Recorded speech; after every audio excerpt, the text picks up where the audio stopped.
सकते हैं। ठीक है,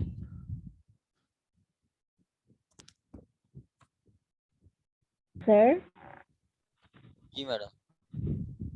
सर एक क्वेश्चन था मेरा। जी मैडम। सर ऑर्डर और इंटरलोकेटरी ऑर्डर में क्या फर्क होता है?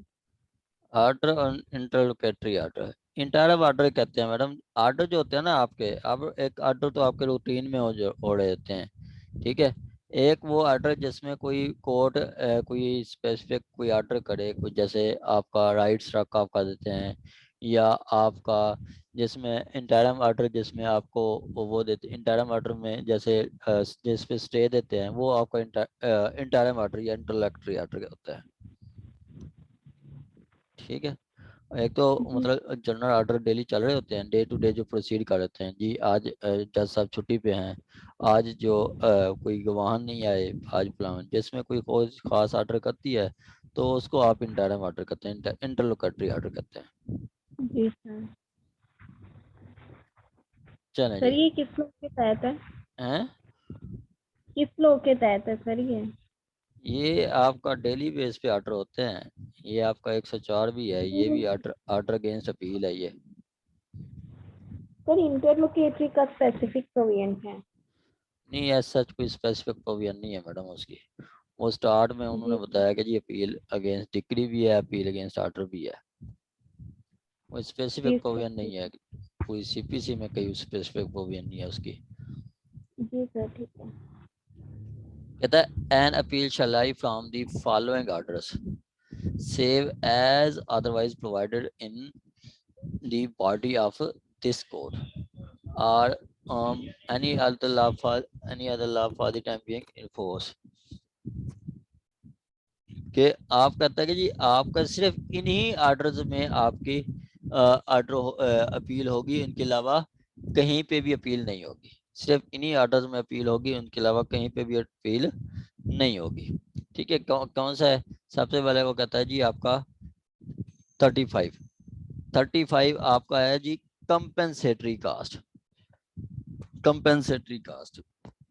ठीक है, मैडम सभा ने एक सूट फाइल किया, क्योंकि उनको पता था कि जी मैंने पेमेंट नहीं लेनी मैडम सोफिया से, कोई ऑर्डर मतलब ऐसा कोई उनका क्लेम बनता नहीं था, उनके खिलाफ 10 लाख रिकवरी का दावा कर दिया। अब उनको प्रूव नहीं कर पाई, उनको लगता भी था कि ये जो है आपका फास्ट फ्रीविलेस है। तो क्या होगा फिर? कोर्ट मैडम सभा को कास्ट लगा सकती है। अब जो अमेंडमेंट है, पहले 25,000 थी, अब अमेंडमेंट के साथ ये आपकी कास्ट लगा देती है 1 लाख तक। 1 लाख तक कास्ट लगा दी। अब कास्ट लगाएगी हाई आपकी कोर्ट, तो उसको कहते हैं कंपेंसेटरी कास्ट। कंपेंसेटरी कास्ट के साथ के अगेंस्ट मैडम जो आपकी सभा है, जो कि एग्रीव्ड है, वो सूट फाइल कर सकती हैं, ओ सॉरी अपील फाइल कर सकते हैं उसी इंटरम ऑर्डर के और उसी ऑर्डर अगेंस्ट कन्विक्शन और कंपेंसेशन। ठीक है, कंपेंसेशन का जो ऑर्डर पास करेंगी उसमें वो अपील फाइल कर सकती है। ठीक हो गया।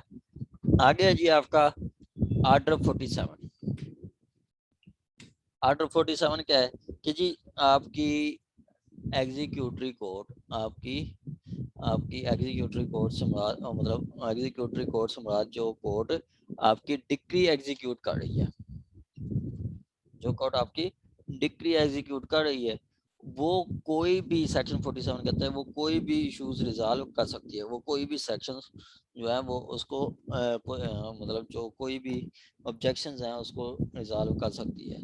अब एग्जीक्यूटरी कोर्ट कोई ऑब्जेक्शन रेज करती है, रिजॉल्व करती है, ठीक है, तो उस पे भी आप अपील मूव कर सकते हैं। ठीक है, जो ऐसी कोर्ट जो डिक्री एग्जीक्यूट कर रही है, वो कोई ऐसा मैटर करती है, रिजॉल्व करती है, ठीक है, तो उस पे भी आप अपील फाइल कर सकते हैं। आ गया जी आपका ऑर्डर 95। ऑर्डर 95 में हमने पढ़ा है कि सप्लीमेंटल प्रोसीडिंग, क्या चीज?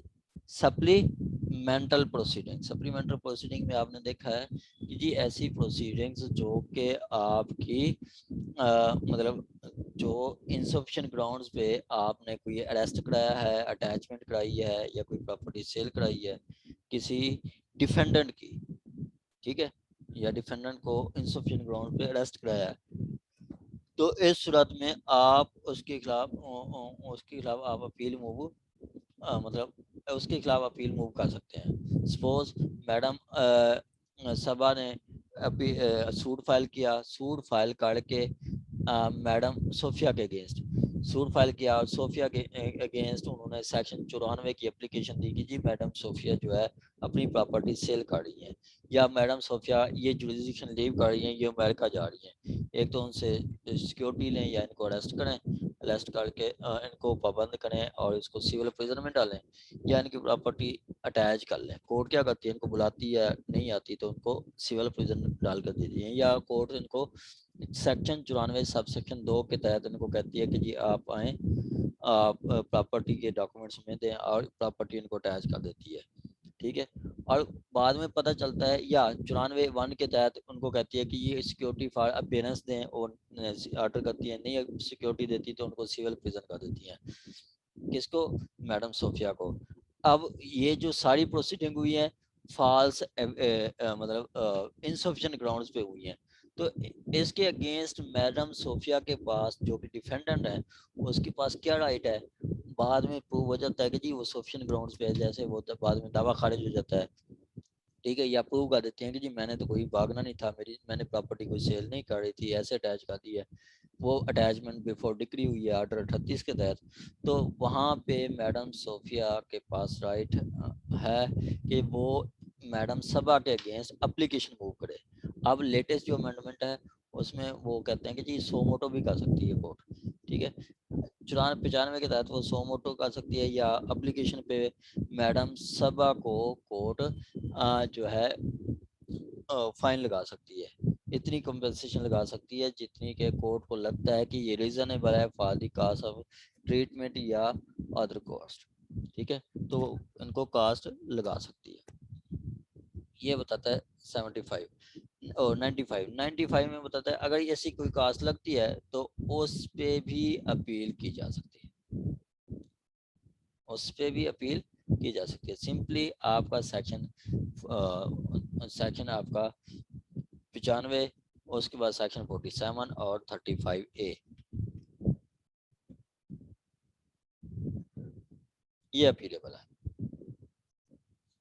ठीक हो गया जी, ये आपकी अपीलेबल है। उसके बाद आपने इसके साथ रेट विद करना है आर्डर 43, क्या चीज, आर्डर 43, आर्डर 43, वो इसके साथ रेट विद करना है। आर्डर 43 में एक लिस्ट बताई गई है, पहले आपका था 710, अब 810 है फर्स्ट ऑर्डर जिसके अगेंस्ट आप अपील मूव करते हैं, 710 खत्म कर दिया है। 810 है ऑर्डर 8 रूल 10, वो आपका ऐसा ऑर्डर है जिसके अगेंस्ट आप अपील मूव कर सकते हैं, जिसके अगेंस्ट आप अपील मूव कर सकते हैं। 44 कहता है an order made under any this rule from which appeal is expressly allowed by rules, या वो कहता है कि ये ऑर्डर्स हैं, ठीक है, या इसके अलावा एक ऊपर भी है order an order under the provision of this code imposing fine or directing arrest of or detention of in civil prison of person except where arrest or detention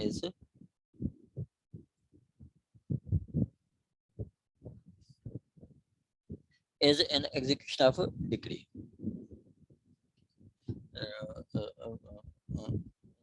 in prison of any in prison of any person except where such a, कहता है एक an order under this provision under the provision of this code imposing fine, जो fine लगाते हैं या directing the arrest or detention in civil prison of any person except in arrest or detention in execution, ठीक है। वो कहता है कि जी एग्जीक्यूशन में आपका ऑर्डर के अलावा जो कोर्ट ऑर्डर करती है जिसमें कोई फाइन लगाती है या अरेस्ट करती है, उस पे भी आप अपील मूव कर सकते हैं। ठीक है, एग्जीक्यूशन में तो अपील, अरेस्ट या डिटेंशन वो लीगल होती है, कर सकते हैं।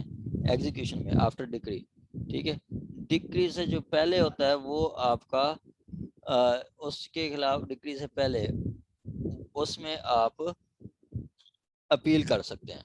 अगर डिक्री से पहले आपको अरेस्ट या डिटेन किया गया है एग्जीक्यूशन से पहले, तो वो आपका उसमें अपील मूव कर सकते हैं। आगे कहता है any order made under this rule from which appeal is expressly allowed by rules, या इनके अलावा कहीं और पे जहाँ पे कोर्ट ने बताया गया है कि अपील बनती है, उधर भी आप अपील मूव कर सकते हैं।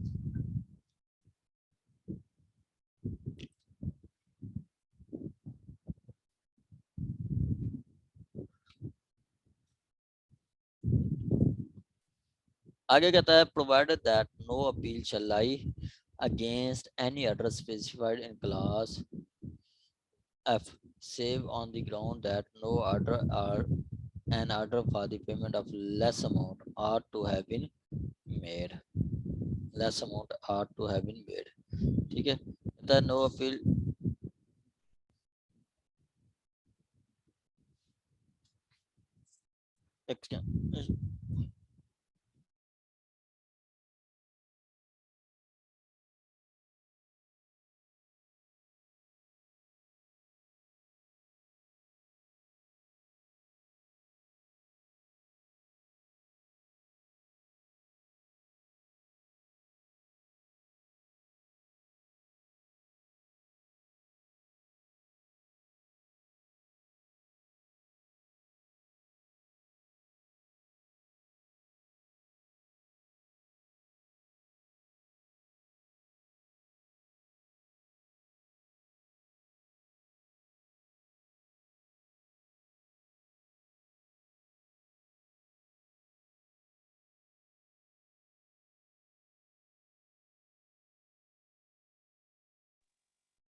Hello.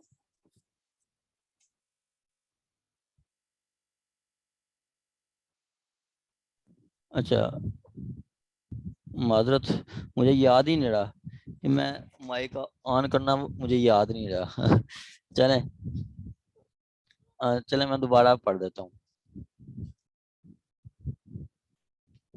कहता है एंड ऑर्डर, ये एफ का मैं बता रहा था कि provided no appeal shall lie against any order clause F save on the ground that no order or an order for the payment of less amount which ought to have been moved। कहते हैं कि जी F ground में आपकी appeal उस वक्त नहीं होगी जो जब आपका जो ऑर्डर होगा उसमें इतनी पेमेंट नहीं की गई हो, ऑर्डर ना किया गया जितनी की होनी चाहिए। जैसे अगर अपील में वो 1 लाख तक होता है ऑर्डर, ठीक है, फिर तो आप कर सकते हैं अपील, वरना आप अपील फाइल नहीं कर सकते। ठीक हो गया। आगे है जी 34(2) कहता है no appeal shall lie from order pass in appeal under this section, कि अपीलेट ऑर्डर के अगेंस्ट कोई अपील नहीं होती। ठीक है, सपोज अपीलेट ऑर्डर के अगेंस्ट कोई अपील नहीं होती, मतलब अपील पे सेकंड अपील नहीं होती। डिक्री की तो सेकंड अपील है, ठीक है, लेकिन अपील के अगेंस्ट सेकंड अपील नहीं है। ठीक है, डिक्री के अगेंस्ट सेकंड अपील है, लेकिन आर्डर के अगेंस्ट जो सेकंड अपील नहीं होती। जैसे मैडम सभा ने दावा दायर किया और साथ उसने स्टे मांगा, स्टे उनका हो जाता है डिक्लाइन, इंटरम उनको रिलीफ नहीं मिलता, इंटरम स्टे नहीं मिलता। ये मैडम सभा चली जाती हैं डिस्ट्रिक्ट कोर्ट के पास। अब 39(1)(2) ये आपका अपीलेबल आर्डर है, 39(1)(2) अपीलेबल आर्डर है, ठीक है। तो कोर्ट उनको नहीं देती है, कोर्ट उनको मतलब इंटरम रिलीफ नहीं दिया कोर्ट ने, ये चली गई डिस्ट्रिक्ट कोर्ट में। डिस्ट्रिक्ट कोर्ट में भी इनको इंटरम रिलीफ नहीं मिला, मतलब इनको स्टे नहीं मिला, तो फिर ये सेकंड अपील नहीं कर सकती।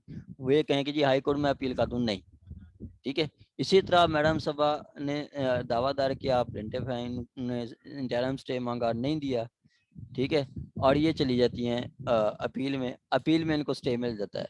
तो जो दूसरी पार्टी होगी वो फिर उस आर्डर के अगेंस्ट अपील नहीं करेगी। एपलेट कोर्ट ने जो ऑर्डर किया है उसके अगेंस्ट फिर वो कहेगी जी हम अपील में चले जाएं, नहीं, वो भी नहीं जा सकती। एपलेट ऑर्डर के अगेंस्ट कोई फिर दूसरी अपील नहीं लाई करेगी। ठीक हो गया। आगे 105 कहता है, 105 भी कहता है कि जी आपका जहाँ पे अपील बनती थी आपने जो है अपील नहीं की, ठीक है। तो आप एक अपील के ऑर्डर अगेंस्ट अपील बनती थी, आपने अपील में नहीं की, तो वो फाइनल ऑर्डर में उसके ऑब्जेक्शन को आप ले सकते हैं, उसकी करेक्टनेस पे भी आप ले सकते हैं। ठीक हो गया। इसी तरह आपका सेकंड कहता है कि जी आपका जो अग्रीव पार्टी अगर चली जाती है अपील में, ठीक है, अब एक अपील मतलब बनती थी, अपील नहीं की, तो बाद में उनको ये मना कर दिया जाएगा कि जी आप दोबारा अपील नहीं कर सकते। मतलब एक टाइम था 30 दिन में आप अपील बनती थी, आपने अपील करनी थी, अपील नहीं की, तो फिर दोबारा आप अपील नहीं कर सकते, वो ये कहता है। 105 कहता है सेव एज अदरवाइज प्रोवाइडेड, कहता है किसी लॉ में कुछ बताया गया है तो उसको हम नहीं छेड़ेंगे, उसको वो वैसे होगा। लेकिन अगर कहीं पे नहीं बताया गया तो no appeal shall lie from order made by court in exercising original appellate jurisdiction. ये वही बात है कि जी एप्लेट कोर्ट के खिलाफ कोई दूसरा मतलब अपील नहीं होगी, अपीलेट कोर्ट के ऑर्डर के खिलाफ कोई अपील नहीं होगी। कहता है but where decree is appealed from any error, defect or irregularity in order affecting the decision of case may set for the ground or objection in memorandum of appeal। कहता है कि हाँ कोई आर्डर हुआ है जो कि आपके मेरिट ऑफ केस को इफेक्ट कर रहा है, मेरिट ऑफ केस को इफेक्ट कर रहा है, तो उस पे आप अपील मूव कर सकते हैं। जैसे ये आपका 99 की बात कर रहा है, 99 में भी यही बात की है कि जी एरर और डिफेक्ट पे या इरेगुलरिटी पे कोई आप अपील मूव नहीं कर सकते। लेकिन अगर आप मतलब वो वही एरर या डिफेक्ट आपके मेरिट ऑफ केस के मेरिट्स को इफेक्ट कर रही है, तो उस पर आप अपील मूव कर सकते हैं, उस पर आप अपील मूव कर सकते हैं।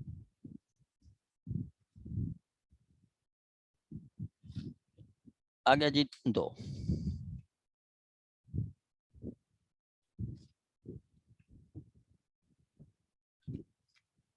कहता है नॉट स्टैंडिंग एनीथिंग,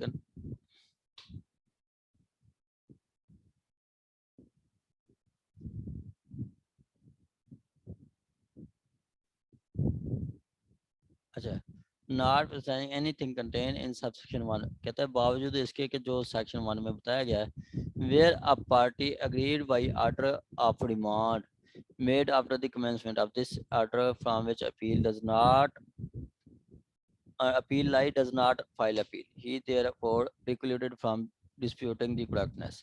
कहता है कि एक पार्टी जो है वो अग्रीव पार्टी, वो रिमांड के आर्डर के खिलाफ अपील बनती थी लेकिन उन्होंने अपील नहीं की, रिमांड के आर्डर के खिलाफ अपील बनती थी लेकिन उन्होंने अपील नहीं की।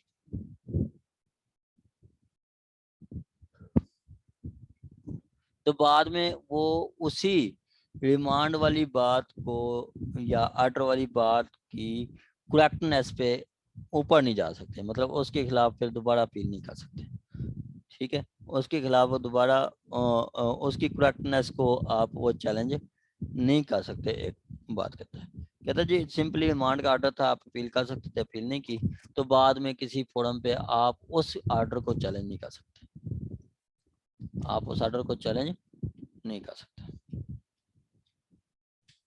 सर जी मैडम। सर इसमें सीपीसी में भी रिमांड का कॉन्सेप्ट है इसका, ये वो जो जुडिशियल रिमांड और पुलिस रिमांड ये वाली बात है? नहीं मैडम, यहाँ पे रिमांड का मतलब होता है कि जी हायर कोर्ट मतलब एपलेट कोर्ट जो है ना, फाइल नीचे भेज देती है, कहती है कि दोबारा सुनो इसको, ये रिमांड है। जी उधर हम करते हैं रीट्रायल की बात करते हैं, इधर बात होती है रिमांड की। ठीक है, रिमांड का मतलब है कि वो दोबारा ट्रायल कोर्ट को भेज देंगे कि जी आप दोबारा इस केस को दोबारा सुने।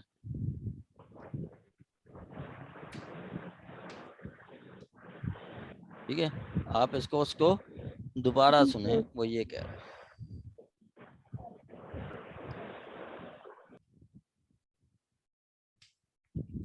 जी आगे, सर। हाँ जी, आगे कहता है 106 कहता है कि जी आपकी अपील कहाँ जाएगी, अपील जाएगी, अपील अगेंस्ट आर्डर कहाँ जाएगी, अपील अगेंस्ट आर्डर वहीं पे जाएगी जहाँ पे अपील अगेंस्ट डिक्री जाती है, जहाँ पे अपील अगेंस्ट डिक्री जाती है वहाँ पे सपोज के आपका ट्रायल कोर्ट का आर्डर है तो आपने अपील डिस्ट्रिक्ट कोर्ट करनी है, और आपका डिस्ट्रिक्ट कोर्ट का आर्डर है तो आपने अपील वहीं पे करनी है जहाँ पे आपकी आर्डनरी अपील लाई करती है।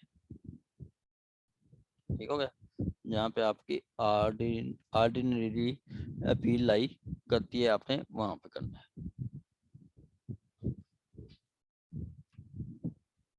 ठीक हो गया जी। आगे जी आपका 107 मैं आपको पढ़ देता हूँ। वे appeal from order is allowed shall lie to the court which appeal would lie from the decree in a suit in which order was made। कहते हैं कि जी अपील अगेंस्ट ऑर्डर जो है वो भी हम वहीं पे करेंगे जहां पे अपील फ्रॉम डिक्री लाई करेगी। ठीक है, जैसे ट्रायल कोर्ट के ऑर्डर के खिलाफ अपील हम कहाँ करते हैं, डिस्ट्रिक्ट कोर्ट में, तो इसी तरह ट्रायल कोर्ट के ऑर्डर के खिलाफ अपील ऑर्डर के खिलाफ भी आप अपील डिस्ट्रिक्ट कोर्ट में करेंगे, मतलब ट्रायल कोर्ट की डिक्री सिविल कोर्ट की डिक्री के खिलाफ भी डिस्ट्रिक्ट कोर्ट में जाएंगे, और ऑर्डर के खिलाफ जो अपील करेंगे वो भी हम डिस्ट्रिक्ट कोर्ट जाएंगे। आगे कहता है where such order is made और by court not being high court in exercise of appellate jurisdiction then to